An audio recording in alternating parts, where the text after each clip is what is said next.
Ba't di ko inabot? Kung alam mo, ang daming tulong. Ay, dito muna sa baso.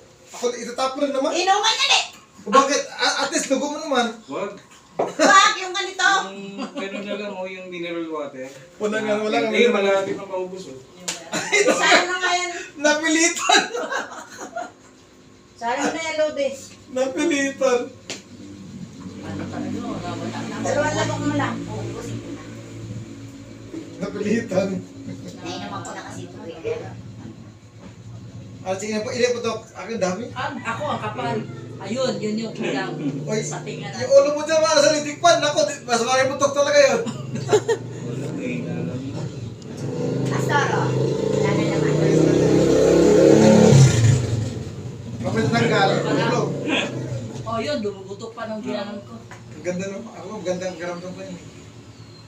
Oh, maginawa yan. Lalagyan din kita karali. Oh, para gumanda lalo. Ako, hindi ko agad. Saan napunta? Yan ang sasabi ko eh. Wala ngang stress masyado, di ba, Dok? Walang masyadong stress eh. Kasi pag marami, maraming kulubot. Ako, lagyan mo ng ano yan. Ang karayom, 50 braso talaga yan. Oh, maraming stress to eh. 50 braso na to.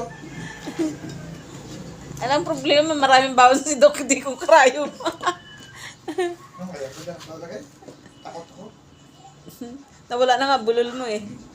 Uy, wala pa yung... Talaga, pag yung malstroke talaga. Yung malstroke talaga. Bakit wala ilaw? Ilang stroke na po ba Wala, kayo sa kanya? nilipat na yung ano yun, sa taas eh. Nilipat nyo kasi yung kurente. Oy, lipat na natin to yun. Yung may nakasaksak. Ano na to, Dok? Okay na to? Ang Sige, dilim na okay eh. yan. Okay na to. Ano na raw yan? Saka na, patayin ko. Kasi parang may ilaw. Kapag pag-print dito sa lupan na alam mo naman na nakaagawin tayo ng extension wire. Tingnan mo nga yung habang extension niya lang mabuto ito. Sabi ko nga sa'yo. Kasi nakakaya. Bumili ka ng kuwan sa NSF. Talagang ang haba, nasa 200 meters. Mura lang, nasa 200 meters. Malalaki pang